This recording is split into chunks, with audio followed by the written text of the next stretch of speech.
جب میں نے اس کی یہ باتیں سنی تو مجھے بڑا تعجب ہوا اور میں نے کہا کہ اے میری آقا، تجھے اس کا حال کس طرح معلوم ہوا؟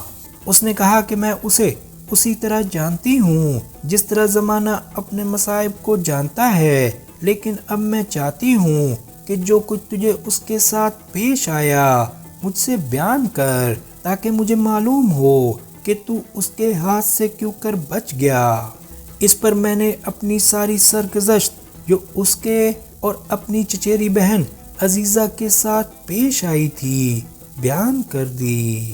عزیزہ کی موت کا حال سن کر اس نے عزیزہ کے لیے رحمت کی دعا مانگی اور اس کی آنکھوں میں آنسو بھر آئے اور اس نے ہاتھ پر ہاتھ مارا اور کہنے لگی کہ اس کی جوانی ضائع ہوئی، اس کے عوض خدا تجھے نیک بدلہ دے۔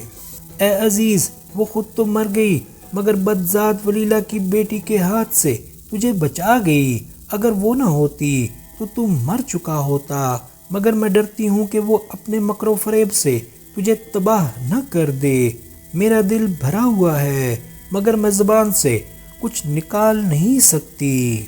میں نے کہا کہ خدا کی قسم، یہ ساری باتیں پیش آ چکی ہیں۔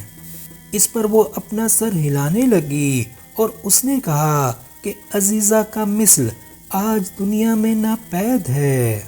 میں نے کہا کہ مرتے وقت عزیزہ نے یہ وصیت کی تھی کہ میں اس لڑکی سے محض یہ 2 جملے کہوں، وفا خوب ہے اور بے وفائی نامرغوب۔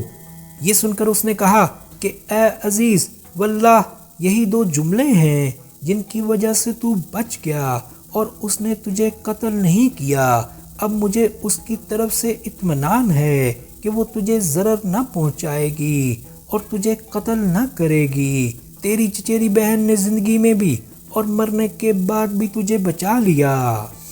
میں ہر روز تیرے آنے کی تمنا کرتی تھی مگر تو آج سے پہلے کبھی میرے ہاتھ نہ لگا اور میں نے دھوکہ دے کر تجھے بلوا لیا۔ تو ابھی ناتجربہ کار ہے اور عورتوں کے فریب اور بڑیوں کے مکر سے بے خبر۔ اب شہرزاد کو ثبوتی دکھائی دی اور اس نے یہ کہانی بند کر دی۔